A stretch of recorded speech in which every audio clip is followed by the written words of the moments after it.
Hello and welcome to this episode of Cosmic Crow Tarot. Now, if you followed me for a while or subscribed to me on the different socials and everything, then you've seen these dice very often. They are nothing but regular playing dice, I swear. Like, you roll them, you get different numbers and everything. It's just like you would in a game of Yahtzee or something like that.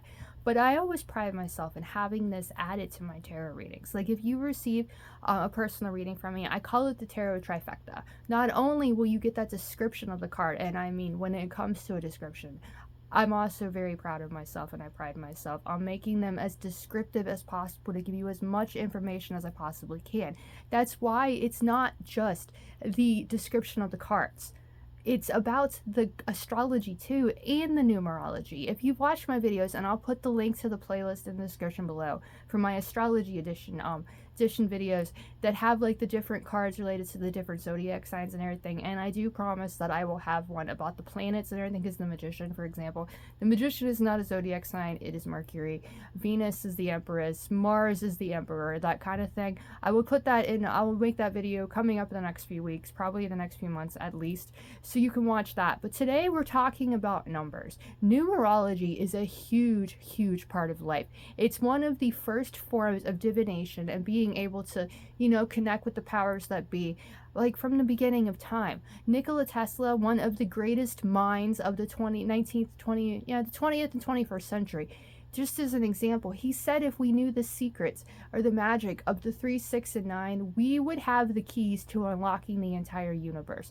I've paraphrased that. That might not be the exact quote, but that's the truth of it. This genius man knew the power of numbers, and being able to connect the numbers to the tarot, that just gives us another level to impress others with and give them the insight, inspiration, empowerment, or even caution that the cards want to tell us. So today for this video, we're actually going to talk about the 0 and the 1's of the tarot. So I'm going to move these aside because, there's the 1's. We're going to set them right up here in the corner, which you still see them. So we'll go right like that. Move the camera a little bit. There we go. And we're going to talk about the cards of the tarot that represent the 1's and the 0 of the tarot. Now, at first, we have the Fool. That's why I talk about the 0, because the 1 cannot exist. The magic, the action, the individualism of the Magician cannot begin until this Fool takes that initial leap off the cliff. You've got that 0 right there. That is the cosmic egg of the tarot. And the white dog here says, you're just beginning. You don't have all the answers just yet. But all the yellow and everything in the background, that's creativity, that's joy, that's the sun in the sky. It's reminding you to stay optimistic. You might not have all the answers yet, but if your mind is pure, that white purity, ideas like that, you're just beginning. But if your mind is pure and you trust yourself and you're willing to let that inner fire, you see the fire there on his arms, if you're letting that fire and that passion take you, then you can succeed. You might not know what's after this cliff, but when you take that idea and you go with it, take action. 1 to me is all about action. When you take that action on your ideas, then you can really begin making magic in your life. We're going to set the Fool right up there, and I'm going to bring up the Magician.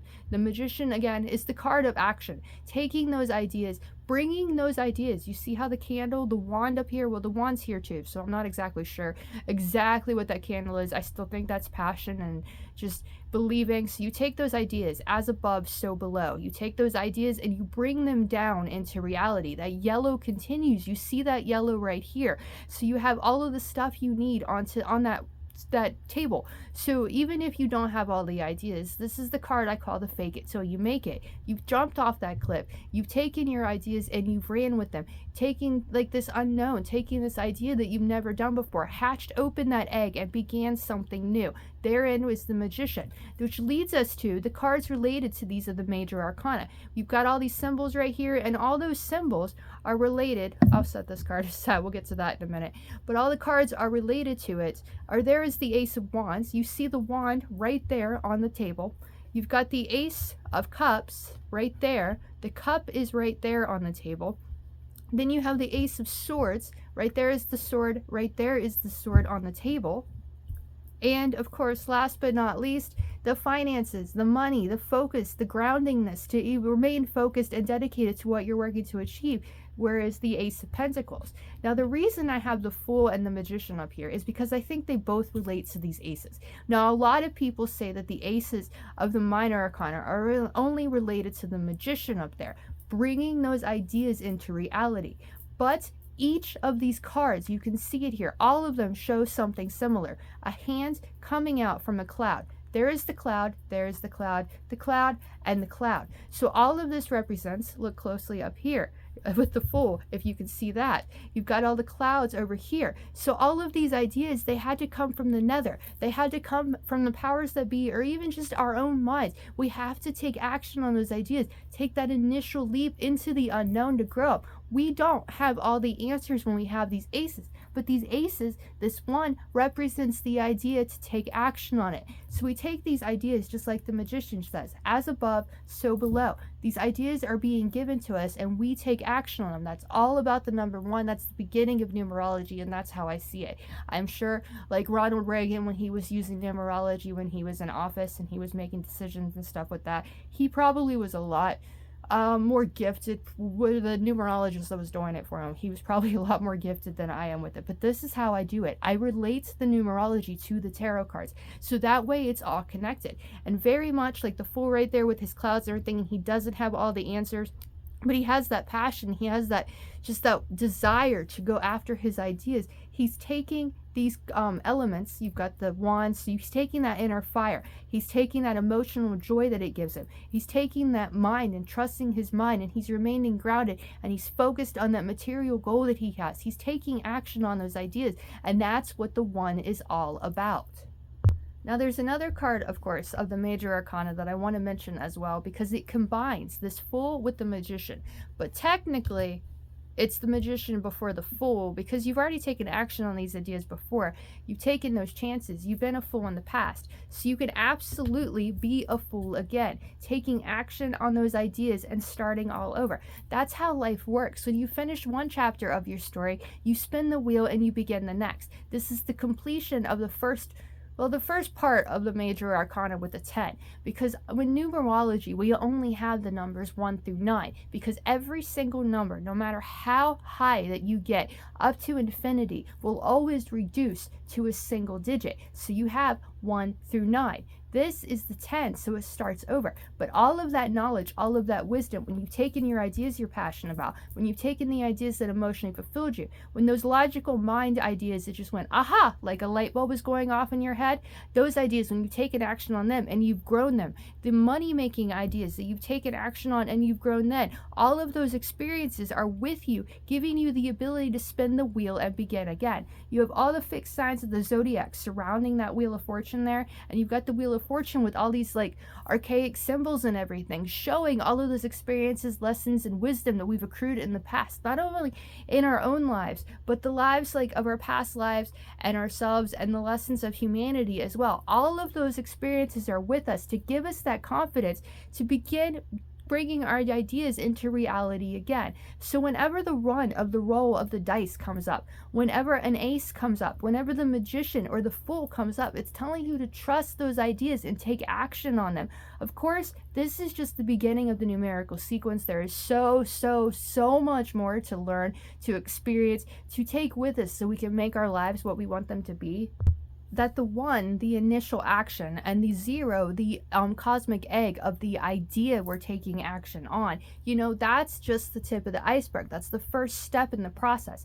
We have to do more than just take action on it. We need to think about it. We need to focus on creating it. We need to feel strong. We need to know that this is the power we have to change our lives for the better, to learn from those experiences and love who we are, to overcome the obstacles that stand in our way of finding that strength, to find that success we need, and to spend some time getting to know ourselves and learn from those experiences that we've lived through so we can spin the wheel and begin again. That's the numerical sequence. That is the first 10 cards of the major arcana, and the first 10 cards before we meet the court of the minor. Everything in life begins with a choice and begins with an idea. So begin believing in those ideas. Take action on what you want to do. Be a fool for the life that you want to live, and take that initial leap off the metaphorical cliff into the unknown. fake it till you make it if you have to, and bring those ideas down into the down into reality and create the life that you want. Believe that you have everything that you need to succeed. Let that inner fire lead you.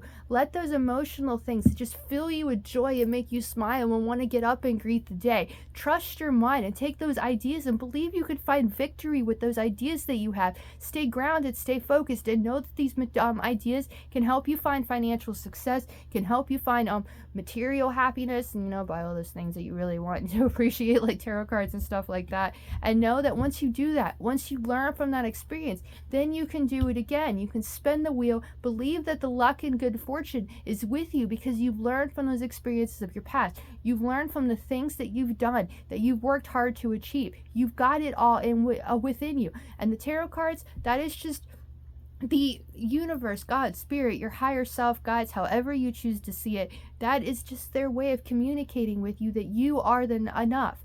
Be a fool for what you love. Embrace that inner magician and take action on your ideas in order to make them to what you want to be. This is the beginning of the numerical sequence again, so this is just the beginning of the story. And the next time that I do this, in the next episode of the series, this is the series, I will have the 2s, then we'll move to the 3s, we'll move to the 4s and everything like that. But today we're just talking about the 1s, so know that you are the one, you are enough to make those ideas a reality, to take action and bring those ideas from your mind to the world around you by taking action and taking the aces and making them into stuff. And remember that aces are intangible until you take the action and take the time and process to make them tangible. These ideas, they're going to be fleeting. They're not going to last forever. A lot of times, our ideas, someone else is going to have them as well. So if we're not trusting and we're not confident enough in those inner fools to be a magician, then someone else is going to take action on those ideas and find that success with it. So taking action on our ideas, believing we have what it takes, finding that confidence to go after them and make something of these aces, that's how we find that success. That's how we find that wealth, and that's how we achieve our goals. As always, I really want to thank you for watching. I hope you enjoyed this. Like I said, my personal readings, they will include the numerology aspects. They will include the astrology aspects. Follow me on the socials and you'll see dice roll with every actual daily reading. If I do full moon readings and like zodiac seasons and stuff like that, I don't use the dice, but for every other reading, then you have it. And it's always something. Like there, I love how that happened. With all 3s, you have all 3 of those 3s. It shows the power you have to create the life that you want. See that creative power. Take that action on your ideas. That too, we'll talk about that too in another episode. Taking action, thinking everything through. That is the power we have to create. So always, again, thank you for watching. I hope you enjoyed, and I'll see you again in the next one.